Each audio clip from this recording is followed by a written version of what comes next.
Hello everyone, स्वागत है आप सभी का आपके अपने यूट्यूब चैनल में जिसका नाम है बायोलॉजी कॉन्सेप्ट। और बच्चों, आज मैं आपके लिए लेकर आई हूँ क्लासिफिकेशन ऑफ एल्गी और इसको हम क्लास 11 के स्टैंडर्ड से पढ़ेंगे। तो आइए आप और हम मिलकर शुरू करते हैं ये प्यारा सा टॉपिक। बच्चों देखिए, आप लोगों के एनसीईआरटी में दे रखा है कि एल्गी को जो है 3 क्लासेस में क्लासीफाई किया गया है और वो क्लासेस हैं क्लोरोफाइसी, फियोफाइसी, रोडोफाइसी। इसको हम आज कंपेयर करके पढ़ेंगे। क्लोरोफाइसी के जो मेंबर्स हैं वो कहलाते हैं बेटा ग्रीन एल्गी। अब वो ग्रीन क्यों कहलाते हैं ये अभी आपको बताती हूँ।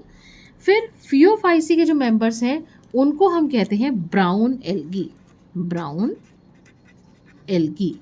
और वहीं रोडोफाइसी के जो मेंबर्स हैं उनको हम कहते हैं रेड एल्गी, रोडोफाइसी के मेंबर रेड एल्गी।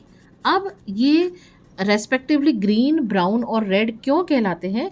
क्योंकि इसमें पर्टिकुलर पिगमेंट मौजूद होता है। जैसे अगर हम बात करते हैं ग्रीन एल्गी क्लोरोफाइसी की, तो इसमें पिगमेंट प्रेजेंट होता है क्लोरोफिल ए, क्लोरोफिल बी, जो रेस्पॉन्सिबल होता है इस एल्गी को ग्रीन कलर देने के लिए। वहीं अगर हम ब्राउन एल्गी की बात करते हैं तो यहाँ पर पिगमेंट जो प्रेजेंट होते हैं वो होते हैं क्लोरोफिल ए, क्लोरोफिल सी, साथ में प्रेजेंट होते हैं फ्यूकोजेंथिन और कैरोटिनॉइड, फ्यूकोजेंथिन।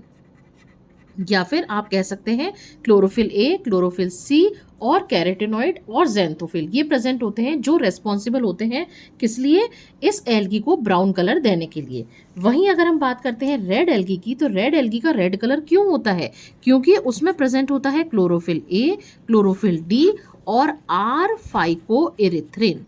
ये क्या है? ये पिगमेंट है जो रेस्पॉन्सिबल होते हैं इसको रेड कलर देने के लिए। तो एक बात क्लियर हो गई। सबसे पहली बात आई हमारी कि ये किस किस कलर की होती हैं। दूसरी बात आई कि इसमें पिगमेंट्स कौन से होते हैं। तीसरी बात आती है बेटा कि इसमें जो ये पिगमेंट्स जब प्रेजेंट है तो ये क्या करेंगे? फोटोसिंथेसिस करेंगे और फोटोसिंथेसिस के थ्रू क्या होगा? खाना बनेगा और उस फूड को ये स्टोर करते हैं किस फॉर्म में? यहाँ पर से फिर आपसे क्वेश्चन पूछा जाता है कि ग्रीन एल्गी जो है वो अपने फूड को किस फॉर्म में स्टोर करती है, या आप कह सकते हैं इसका रिजर्व फूड मटेरियल क्या होता है। तो क्लोरोफाइसी में रिजर्व फूड मटेरियल होता है स्टार्च। वहीं अगर हम रोडोफाइसी की बात करते हैं तो रोडोफाइसी को याद करना और आसान हो गया। बस स्टार्च के आगे एक वर्ड लगा दीजिए, floridean, floridean starch, floridean starch. ये हो गया रिजर्व फूड मटेरियल किसका? रोडोफाइसी के मेंबर्स का। और अगर हम फियोफाइसी की बात करते हैं तो फियोफाइसी के मेंबर्स में रिजर्व फूड मटेरियल क्या होता है? वहाँ होता है मैनिटोल और लेमिनेरिन, मैनिटोल और लेमिनेरिन। अब हम बात करते हैं कि ये जो मेंबर्स हैं ये आखिर मिलते कहाँ हैं, यानी इनका हैबिटेट क्या है भाई। हैबिटेट क्लोरोफाइसी के मैक्सिमम मेंबर्स जो मिलते हैं वो आपको मिलते हैं फ्रेश वाटर में। फ्रेश वाटर का मतलब क्या होता है? फ्रेश वाटर का मतलब होता है ऐसा पानी जिसमें कि सॉल्ट का कंटेंट कम हो, वो कहलाता है फ्रेश वाटर। जबकि फियोफाइसी और रोडोफाइसी दोनों के मेंबर्स आपको कहाँ मिलेंगे? रेस्पेक्टिवली मराइन वाटर में। यानी मैक्सिमम मेंबर फियोफाइसी के भी क्या होंगे? मराइन वाटर में मिलेंगे और रोडोफाइसी के भी जो होंगे वो किस में मिलेंगे? मराइन वाटर में मिलेंगे। अब हम याद करते हैं इसके कुछ मेंबर्स को कि क्लोरोफाइसी में आखिर आता कौन कौन है। भाई हमें कुछ नाम तो पता होने ही चाहिए ना। इसकी एक ट्रिक भी है, वो मैं आपके लिए ज़रूर बताऊंगी अभी। इसके लिए आपको याद करना है कि आप अपने सीवी को भेज दीजिए कहाँ? यूएस कंपनी में। अब सी से क्या हुआ? क्लेमाइडोमोनास। वी से क्या हुआ? वॉल्वॉक्स। यू से क्या हुआ? यूलोथ्रिक्स। एस से क्या हुआ? स्पाइरोगायरा। और सी से क्या हुआ? कारा। मैं लिख देती हूँ आपके लिए। सी से क्या हुआ? Chlamydomonas, Chlamydomonas. ठीक है। वी से क्या हुआ? वॉल्वॉक्स। यू से क्या हुआ? Ulothrix, Ulothrix. एस से क्या हुआ? Spirogyra, spirogyra. और सी से क्या हुआ? कारा, या कई बार इसको चारा भी कह देते हैं, है ना। तो ये हो गई इसके मेंबर्स को याद करने की ट्रिक। अब हम बात करते हैं फियोफाइसी के मेंबर की। तो भाई हम लोग कई सेक्शंस कटिंग करते हैं 11th क्लास में जब आप आते हैं तो कई बार आपने सुना होगा इसका एलएस ले लो, इसका टीएस ले लो। तो हम एलएस वाला फॉर्मूला ट्रिक यहाँ पर अपनाते हैं, एलएस। एलएस यानी कि लॉन्गिट्यूडनल सेक्शन, लेकिन यहाँ पे हमारा उसका मतलब क्या होगा? एल से लेमिनेरिया और एस से सार्गेसम। ये दो बहुत इंपॉर्टेंट मेंबर हैं जो किसमें फियोफाइसी के मेंबर्स फियोफाइसी में आते हैं। और एक नाम आप और याद रख लीजिए, ई से एक्टोकार्पस। मैक्सिमम जो क्वेश्चन आते हैं बेटा वो इन्हीं को लेकर आते हैं, एक्टोकार्पस और लैमिनेरिया और सार्गेसम को लेकर। अब हम याद करते हैं रोडोफाइसी के मेंबर्स को। रोडोफाइसी के मेंबर्स की एक इजी ट्रिक है, पी स्क्वायर और जी स्क्वायर। पी स्क्वायर का मतलब क्या हुआ? पी स्क्वायर का मतलब हुआ पॉलीसाइफोनिया और पोरफायरा। जी स्क्वायर का मतलब हुआ यानी 2G, जिलेडियम और ग्रेसिलेरिया। मैं यहाँ पे लिख देती हूँ, क्या हुआ? पॉलीसाइफोनिया, पॉलीसाइफोनिया और साथ में क्या हुआ? पोरफायरा। जी स्क्वायर से क्या क्या हुआ? एक हुआ जिलेडियम, जिलेडियम और एक और नाम आपको याद रखना है, ग्रेसिलेरिया। ये क्या हुआ? इसके मेंबर्स हुए। ये जितने मैंने आपको मेंबर्स बताए हैं उन सब पर से क्वेश्चंस पूछे जाते हैं। आपको कई बार ऑप्शंस में दे दिए जाते हैं। अगर आप नीट की प्रिपरेशन कर रहे हैं तो कई बार ऐसा करते हैं कि 4 एल्गीज के नेम दे दिए, जैसे सपोज यहाँ से ले लिया क्लैमाइडोमोनास, लैमिनेरिया, एक्टोकार्पस, जिलेडियम, और फिर आपसे पूछ लिया जाएगा कि रोडोफाइसी का मेंबर इनमें से कौन सा है, तो आपको जिलेडियम पर टिक करना है। इसी तरह से फियोफाइसी के लिए पूछ लिया जाता है कि फियोफाइसी का इनमें से कौन सा मेंबर है, तो आपको याद रखना है LSE, लैमिनेरिया, सार्गेसम और एक्टोकार्पस। और इसी तरह से CV, USC यानी क्लैमाइडोमोनास, वॉल्वॉक्स, यूलोथ्रिक्स, स्पायरोगायरा और कारा, ये नाम याद रखने हैं आपको क्लोरोफाइसी के लिए। तो अब तक हमने क्या क्या देखा कि क्लोरोफाइसी के मेंबर का कलर क्या है, किस वजह से है, कौन कौन से पिगमेंट्स इसके लिए रेस्पॉन्सिबल है, क्या रिजर्व फूड मटेरियल है, कहाँ पर ये मिलते हैं यानी कि इनका हैबिटेट क्या है, और इसके एग्जाम्पल्स क्या हैं। अब आगे हम लोग देखते हैं कि इसका एक इम्पॉर्टेंट पॉइंट और है, वो इम्पॉर्टेंट पॉइंट है इसके सेल वॉल को लेकर। अब हम बात करेंगे इसके सेल वॉल की, यानी क्लोरोफाइसी के जो मेंबर्स है उनमें किसकी सेल वॉल बनी होती है बेटा? उसमें बनी होती है सेल्यूलोज की। वहीं अगर हम बात करते हैं फियोफाइसी के मेंबर की, तो यहाँ पर भी क्या होता है? सेल्यूलोज होता है, लेकिन सेल्यूलोज के साथ और क्या होता है? सेल्यूलोज के साथ और होता है एल्जिन। एल्जिन ये बहुत इंपॉर्टेंट कंपोनेंट है, इस पर से ऑब्जेक्टिव में, नीट में अक्सर क्वेश्चन पूछ लिए जाते हैं। वहीं अगर हम बात करते हैं रोडोफाइसी के मेंबर की, तो यहाँ पर भी आपको क्या लिख देना है? सेल्यूलोज लिख देना है, और साथ में याद रखना है आपको पैक्टिन और पॉलीसल्फेट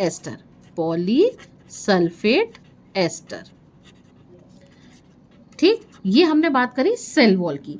अब हम आगे बात करेंगे इसमें रिप्रोडक्शन की। बेटा रिप्रोडक्शन जो है वो क्लोरोफाइसी के मेंबर, फियोफाइसी के मेंबर और रोडोफाइसी के मेंबर, तीनों में 3 तरह का रिप्रोडक्शन आपको देखने को मिलता है। मैं लिख देती हूँ यहाँ पे कौन कौन सा, वेजिटेटिव, एसेक्सुअल और सेक्सुअल। ठीक है, तीनों में ये कंडीशन है, वेजिटेटिव, एसेक्सुअल और सेक्सुअल मिलता है। यहाँ पे भी मैं लिख देती हूँ वेजिटेटिव, एसेक्सुअल और सेक्सुअल।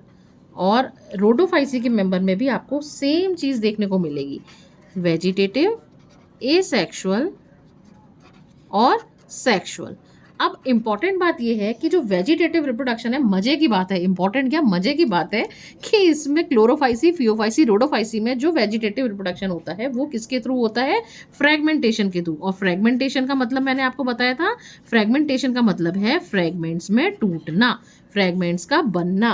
कोई भी मान लीजिए मैं मेंबर लेती हूँ क्लोरोफाइसी का, सपोज मैंने यहाँ पे ले लिया वॉल्वॉक्स ले लिया या स्पायरोगायरा ले लिया, तो उसमें क्या होगा? जो फिलामेंट होगा वो फिलामेंट फ्रेगमेंट्स में टूट जाएगा और हर फ्रेगमेंट क्या करेगा? डिवाइड करेगा और नया थैलस बना लेगा। यही चीज़ फियोफाइसी में होगी, यही रोडोफाइसी में होगी। एसेक्सुअल रिप्रोडक्शन जो होता है वो किसके थ्रू होता है? जू स्पोर्स के थ्रू होता है। अब इंपॉर्टेंट बात यह है कि इस जू स्पोर्स जो होते हैं, उस जू स्पोर्स के स्ट्रक्चर को लेकर क्वेश्चन पूछा जाता है। अगर हम क्लोरोफाइसी के मेंबर की बात करते हैं तो जो जू स्पोर होगा उसमें एपिकल एंड पर आपको फ्लैजिला देखने को मिलेगी और उस फ्लैजिला का नंबर वेरी कर सकता है 2 to 8। तो कैसी हुई? हम इसकी पोजीशन, जू स्पोर की फ्लैजिला की पोजीशन में क्या कह देंगे कि फ्लैजिला एपिकल एंड पर प्रेजेंट है और उसका नंबर वेरी करता है 2 से लेकर 8 तक। वहीं अगर हम फियोफाइसी के मेंबर की बात करते हैं तो फियोफाइसी में ये होगा कि एसेक्सुअल रिप्रोडक्शन जू स्पोर के थ्रू होगा और इसमें जो फ्लैजिला होगी वो फ्लैजिला क्या होगी? लेटरल साइड पे। ये साइड कौन सी है? लेटरल साइड है। ये कौन सी साइड थी? ये एपिकल साइड थी। लेटरल साइड में जो फ्लैजिला होगी उसका नंबर 2 होगा और उसका साइज अनइक्वल होगा। एक इंपॉर्टेंट बात ये, क्लोरोफाइसी में 2 फ्लैजिला होंगी और दोनों फ्लैजिला एपिकल एंड पर होंगी या 2 से 8 होंगी, लेकिन एपिकल एंड पर होंगी और इक्वल होंगी। जबकि फियोफाइसी के मेंबर में क्या होगा कि 2 ही फ्लैजिला होंगी लेकिन वो लेटरल साइड पर होगी और वो कैसी होंगी? अनइक्वल होगी। अब मजे की बात आई रोडोफाइसी में कि यहां पर क्या होगा? यहां पर एब्सेंट होगा। ठीक है, यानी यहाँ पे जो होंगे वो स्पोर्स क्या होंगे? नॉन मोटाइल होंगे। ठीक है, ए सेक्सुअल रिप्रोडक्शन होगा, ए सेक्सुअल रिप्रोडक्शन तो होगा। आप एब्सेंट से ये मत समझिएगा कि ए सेक्सुअल रिप्रोडक्शन एब्सेंट है। ए सेक्सुअल रिप्रोडक्शन प्रेजेंट है, लेकिन एब्सेंट क्या है कि स्पोर्स जो होंगे वो कैसे होंगे? Non motile. इसलिए मैंने यहाँ पे लिखा है, यानी क्या चीज एब्सेंट होगी? फ्लैजिला एब्सेंट होगी। वहीं अगर हम सेक्सुअल रिप्रोडक्शन की बात करते हैं तो यहाँ पर से फिर रोडोफाइसी के लिए एक इंपॉर्टेंट बात कि यहाँ पे जो स्पोर्स बनेंगे वो किस तरह के होंगे? नॉन मोटाइल स्पोर्स होंगे। जबकि जब आप क्लोरोफाइसी और फियोफाइसी को देखेंगे तो सेक्सुअल रिप्रोडक्शन किस तरह का होगा? मैं ग्रीन कलर के स्केच पेन से ही लिख देती हूँ। यहाँ पर आइसो, आइसो, एनआइसो और ऊओगेमस, है ना? ऊओगेमस। और सेम कंडीशन आपको यहाँ पर मिलेगी किसमें? फियोफाइसी के मेंबर में भी। यानी यहाँ पे आइसो, एनाइसो और ऊओगेमस टाइप का सेक्सुअल रिप्रोडक्शन होगा। क्लोरोफाइसी में भी, फियोफाइसी में भी आइसो, एनाइसो और ऊओगेमस टाइप का रिप्रोडक्शन होगा। और रोडोफाइसी में क्या होगा? यहाँ पे भी तीनों तरह का रिप्रोडक्शन आपको देखने को मिलेगा, लेकिन यहाँ जो स्पोर्स होंगे वो नॉन मोटाइल होंगे। तो आज हमने पढ़ा क्या? आज हमने ओवरऑल पढ़ा कि तीनों की कंपैरेटिव स्टडी देखी। हमने कंपैरेटिव स्टडी पिगमेंट्स को लेके देखी, रिजर्व फूड को लेके देखी, उसके हैबिटेट को, उसके मेंबर्स को, उसकी सेल वॉल और उसके रिप्रोडक्शन को लेके देखी। आगे आने वाले वीडियो लेक्चर में मैं आपके लिए और ऐसे ही छोटे छोटे अच्छे अच्छे वीडियोस बनाती रहूंगी। तब तक के लिए थैंक यू सो मच। अगर आपको वीडियो पसंद आया हो तो प्लीज़ इसको लाइक करिए, शेयर करिए और सब्सक्राइब करने में कोई कंजूसी नहीं। Thank you very much.